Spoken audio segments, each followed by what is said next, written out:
Hello students and friends, अब हम देखते हैं लेसन नंबर 1 जो हिस्ट्री में है उसके हम क्वेश्चन और आंसर देखेंगे।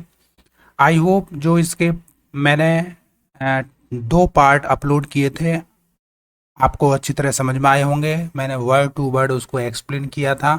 अब हम इसका लास्ट पार्ट है जो कि एक्सरसाइज बेस होगा। इसमें क्वेश्चन के आंसर, डिफरेंशिएट और सही और गलत ये हम क्वेश्चन करेंगे। चलिए शुरू करते हैं। पहला क्वेश्चन है on on which on which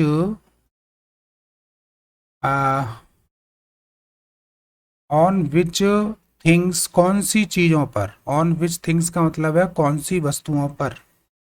did human being, Manav, of the ancient माने प्राचीन, एंशियंट माने प्राचीन, और पीरियड्स, ये एस की जगह डी कर लें, पीरियड और पीरियड्स एस।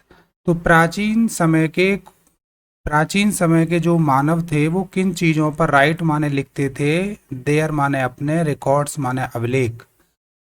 किस रिकॉर्ड, अपने जो अभिलेख थे वो किन चीज़ों पर लिखते थे। तो ये थिंग्स माने वस्तुएं पूछी हैं, किन चीज़ों पर, और वाई, और वो क्यों लिखते थे इन चीज़ों पर। तो इसका आंसर देखते हैं हम। इन एंशियंट टाइम्स, प्राचीन समय में मानव यूज टू, प्रयोग करता था। यूज टू का मतलब प्रयोग करता था, यानी राइट लिखने के लिए क्या प्रयोग करता था। हिज स्क्रिप्ट्स माने अपने लेख को, ऑन माने पर, मैंने बताया था पाम, पाम लीव्स, ताड़ के पत्ते पर, इसके ताड़ के पत्ते पर वो लिखता था। और लिखता था बर्च बार्क, भोजपत्र, बर्च बार्क का मतलब है भोजपत्र पर वो लिखता था। And copper sheet, copper sheet का मतलब है तांबे के जो वो होते हैं, तांबे की शीट पर वो लिखता था। अब आगे, तो ये हो गया कॉपर शीट, इन पर लिखता। समटाइम्स माने कभी कभी, आर्टिकल्स माने लेख, वर ऑल्सो रिटिन, यानी उस मानव जो प्राचीन काल का है वो कभी कभी लेख लिखता था। मिले हैं, ऑन माने पर, और रॉक, रॉक माने चट्टानों पर, पिलर्स माने खम्भों पर, वॉल्स माने दीवार, और दीवार किसकी, स्टोन्स पत्थरों की, पत्थरों की दीवार पर। स्मॉल माने छोटे छोटे, पीसेस माने टुकड़े, ऑफ किले, किले माने मिट्टी, किले माने मिट्टी, यानी मिट्टी के छोटे छोटे टुकड़ों पर, पत्थरों की दीवारों पर, खम्भों पर, चट्टानों पर भी लिखता था। या और चट्टाने यानी पत्थर, स्टोन्स माने पत्थरों पर।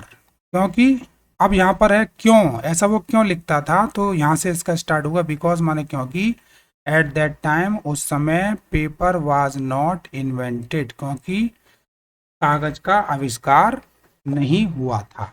राइट।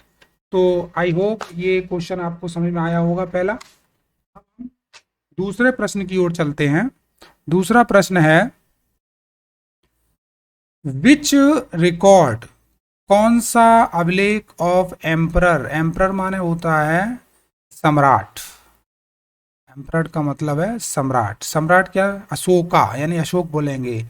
सम्राट अशोक के कौन से, विच माने कौन से अभिलेख, डिड यू, आपको, गेट माने पता चलता है, नो माने जानना, पता चलना, कौन से अभिलेख हैं सम्राट अशोक का जिससे आपको पता चलता है।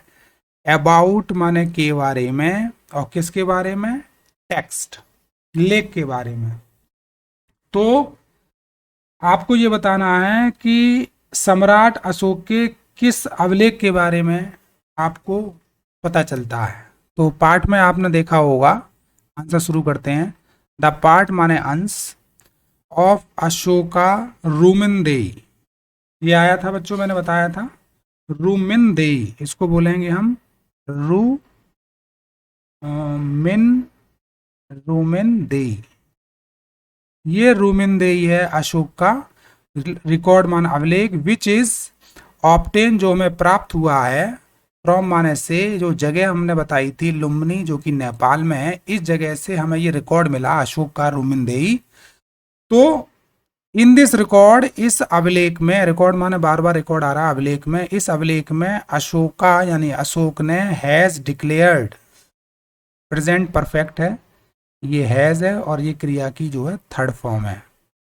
तो डिक्लेयर्ड माने घोषणा की थी। इस रिकॉर्ड में बताया गया है कि अशोक ने घोषणा की थी कि द 1/8 यानी 1/8 of the total yield, yield माने उपज, यानी उपज जितनी होगी टोटल उसका 1/8 डिक्लेयर्ड, घोषणा की थी इन लुम्बिनी, लुम्बिनी में, कि वुड भी 1/8 क्या होगा, चार्ज किया जाएगा, किस रूप में, एज टैक्स, टैक्स माने कर लिया जाएगा, 1/8 जो है कर लिया जाएगा जितनी भी पैदावार होगी।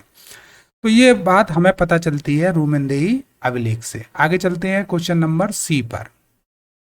इसमें कहता है हाउ माने कैसे, आर कॉइन्स माने सिक्के, एंड रिकॉर्ड्स माने अभिलेख, हेल्पफुल माने सहायक, किस प्रकार से सिक्के और अभिलेख सहायक हैं in the writing of history, इतिहास को लिखने में। जब हम इतिहास लिखते हैं तो सिक्कों से हमें क्या लाभ है और रिकॉर्ड से हमें क्या लाभ है जो हमें मिलते हैं। तो स्टूडेंट्स देखेंगे, कॉइन्स माने सिक्के, गिव माने देते हैं, क्या देते हैं, इंफॉर्मेशन जानकारी, अबाउट माने के बारे में, द नेम नाम, एंड पीरियड, पीरियड माने समय काल, ऑफ द कंटेम्पररी समकालीन, रूलर माने शासक, यानी सिक्के हमें उस समकालीन जो शासक है, राजा है, उसके टाइम के और उसके नाम के बारे में बता देते हैं। टेक्सचर माने बनावट ऑफ कॉइन्स, कॉइन्स की जो बनावट होगी वो भी गिव द इंफॉर्मेशन, बनावट भी हमें जानकारी देती है, किसके बारे में देती है कि the art of that time period, time period माने समय, यानी उस समय की कला कैसी थी, ये भी हमें सिक्के की बनावट से पता चल जाता है। और क्या जानकारी देते हैं, and we get the information, और हमें जानकारी मिलती है about of the economical, economical का मतलब है आर्थिक, और स्टेटस का मतलब है स्तर, आर्थिक स्तर की, ऑफ दैट टाइम पीरियड, उस समय की हमें आर्थिक स्थिति की जानकारी भी पता चल जाती है फ्रॉम द मेटल्स। सिक्का जो है जिस धातु का बना होगा, अगर सोने का बना होगा तो हमें पता चल जाएगा कि उस समय का जो राजा था, उस समय का जो टाइम था वो बड़ा धनवान था, राइट।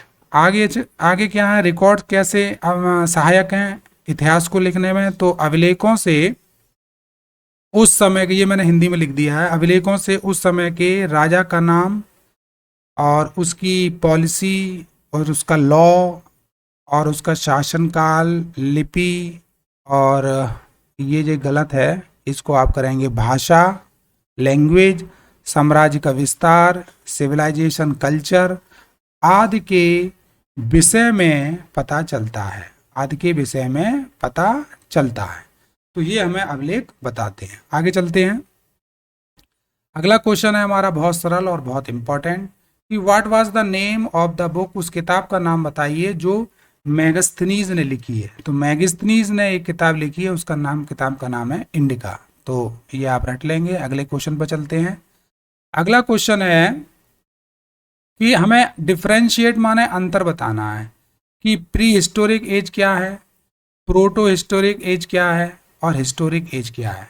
तो हमें इनके बारे में लिखना है, द टाइम, वो समय, for which no written information, information माने जानकारी और रिटन माने लिखित ही, यानी कोई भी, नो माने नहीं, कोई भी जानकारी हमें अवेलेबल माने उपलब्ध, उपलब्ध, कोई भी लिखित जानकारी नहीं है। तो ऐसा जो टाइम होगा वो हमें कहलाएगा प्री हिस्टोरिक एज। हिंदी में उसको कहेंगे पूर्व ऐतिहासिक काल। प्री का मतलब पूर्व, पूर्व ऐतिहासिक काल। दूसरा है प्रोटो हिस्टोरिक एज, है द टाइम, वो समय, फॉर विच, जिसमें वी गेट, मिलती है, रिटन माने एविडेंस, एविडेंस माने साक्ष्य, यानी हमें लिखे हुए साक्ष्य तो मिलते हैं but we can not read them, लेकिन मिलते हैं साक्ष्य हमें, लेकिन हम उनको पढ़ नहीं सकते। तो ऐसा समय कहलाएगा प्रोटो हिस्टोरिक। उसको हम कहेंगे, हिंदी में कहेंगे आद्य ऐतिहासिक, आद्य ऐतिहासिक। लास्ट है हिस्टोरिक एज में क्या है, द पीरियड वो समय फॉर विच वी गेट मिलता है, रिटन माने लिखित, इंफॉर्मेशन माने जानकारी, लिखित जानकारी, लिखित सामग्री, एंड विच वी कैन ऑल्सो रीड, और हम उसको पढ़ सकते हैं। यहाँ पर कोई भी लिखित जानकारी नहीं मिलती, यहाँ पर लिखित जानकारी मिलती है लेकिन हम पढ़ नहीं सकते, जहाँ पर लिखित जानकारी मिलती है हम उसको पढ़ भी सकते हैं। तो ये वाला जो काल है वो कहलाता है ऐतिहासिक, ऐतिहासिक काल, राइट। नेक्स्ट क्वेश्चन पर चलते हैं। अब हमारा अगला क्वेश्चन है what do you understand by the following, निम्नलिखित से आप क्या समझते हो, आर्कियोलॉजिस्ट और हिस्टोरियन। आर्कियोलॉजिस्ट को हम कहते हैं पुरातत्ववेत्ता, हमने बताया था, इससे पिछले वाले जो वीडियो हैं वो आप देखिए। द लैंड वो भूमि, वाज डग आउट उसको खोदा जाता है, केयरफुली माने ध्यानपूर्वक, बाय आर्कियोलॉजिस्ट यानी पुरातत्ववेत्ता, पुरातत्ववेद विद के द्वारा ध्यानपूर्वक जमीन को खोदा जाता है। ऑन द बेसिस ऑफ के आधार पर, केयर माने देखभाल, एंड अंडरस्टैंडिंग माने समझ, यानी समझ और देखभाल के द्वारा उस जमीन को, भूमि को खोदा जाता है। और दे माने वे यानी आर्कियोलॉजिस्ट, प्रोड्यूस माने प्रस्तुत करते हैं, क्या प्रस्तुत करते हैं, रिटन लिखित, डॉक्यूमेंट्स माने सामग्री, एक प्रकार से प्रमाण। तो लिखित प्रमाण जो है प्रस्तुत करते हैं। फ्रॉम माने से, द स्मॉल ऑब्जेक्ट छोटी छोटी जो ऑब्जेक्ट्स माने चीज़ों से, रिकवर्ड जो हमें प्राप्त होती हैं, फ्रॉम माने से, द एक्सक्वेशंस माने खुदाई, जो खुदाई करवाते हैं ये, और वहाँ से जो छोटी छोटी चीज़ें मिलती है उनसे जो है रिटन डॉक्यूमेंट्स सामग्री तैयार करते हैं। और ऑन द बेसिस ऑफ का मतलब है कि आधार पर, दीज थिंग्स ये छोटी छोटी चीज़ें जो खुदाई में मिलती हैं उनके आधार पर, we get information about the past, तो हमें जो है भूतकाल के बारे में, अतीत के बारे में जानकारी मिलती है। अगला है हिस्टोरियन। हिस्टोरियन को कहते हैं इतिहासकार। हिस्टोरियन जो इतिहासकार होता है, इज ए पर्सन वो व्यक्ति होता है जो एनालिसिस करता है, समीक्षा करता है, एंड और राइट्स माने लिखता है, अबाउट के बारे में, द पास्ट माने अतीत यानी पुराने समय के बारे में लिखता है, जिसकी एनालिसिस ये जांच पड़ताल करता है, उसका परख करता है। एंड इज कंसीडर्ड और वो माना जाता है, कंसीडर माने माना जाता है, एंड माने एक, एक्सपर्ट माने कुशल, और वो इस काम के लिए वो कुशल माना जाता है, तो उसको हम हिस्टोरियन कहते हैं। अब हम आगे क्वेश्चन पर चलते हैं। अगला क्वेश्चन है हमारा चौथा, इसमें हम देखेंगे पुट अ टिक, टिक लगाना है, राइट जो होगा against the correct statement, sorry statement का मतलब है वाक्य, जो वाक्य जो है करेक्ट होगा उसको हम टिक का निशान करेंगे, और जो क्रॉस करेंगे जो कि रॉन्ग माने गलत स्टेटमेंट होगा। तो पहला स्टेटमेंट देखते हैं, वी हैव रिटन, हमको लिखित माने मिला है, हमको मिल चुका है, हमको मिले हैं। इंफॉर्मेशन माने जानकारी, हमको लिखित सामग्री, लिखित जानकारी मिली है। टू नो जानने के लिए, अबाउट के बारे में, और प्री माने पूर्व, हिस्टोरिकल एज यानी पूर्व ऐतिहासिक एज के बारे में हमको लिखित जानकारी प्राप्त हुई है। तो ये गलत है, हमें पूर्व जानकारी, लिखित जानकारी प्राप्त नहीं हुई है, तो हम इसको क्या करेंगे, क्रॉस करेंगे। अगला है in early period. In early period का मतलब है प्राचीन काल में, प्राचीन काल में। मैन मानव, यूज टू करता था, राइट माने लिखता था, ऑन माने पेपर, कागज पर लिखता था। प्राचीन काल का जो मानव है, अर्ली माने जल्दी, प्राचीन एक प्रकार का जो पहला, सबसे पहला जो पीरियड था वो लिखता था, तो ये भी क्या है, गलत है, ठीक। अगला है सी, वी गेट टू नो, हमको पता चलता है, अबाउट हिस्ट्री, हिस्ट्री के बारे में, फ्रॉम कॉइन्स, सिक्कों से पता चलता है, एंड इंस्क्रिप्शंस, इंस्क्रिप्शन का मतलब आप लिख लीजिए, इसका मतलब है अभिलेख, जो आ रहा था डॉक्यूमेंट, अभिलेखों। टू माने भी, यानी अभिलेखों से और सिक्कों से हमें इतिहास की जानकारी मिलती है। तो बच्चों ये कैसा है, ये राइट है।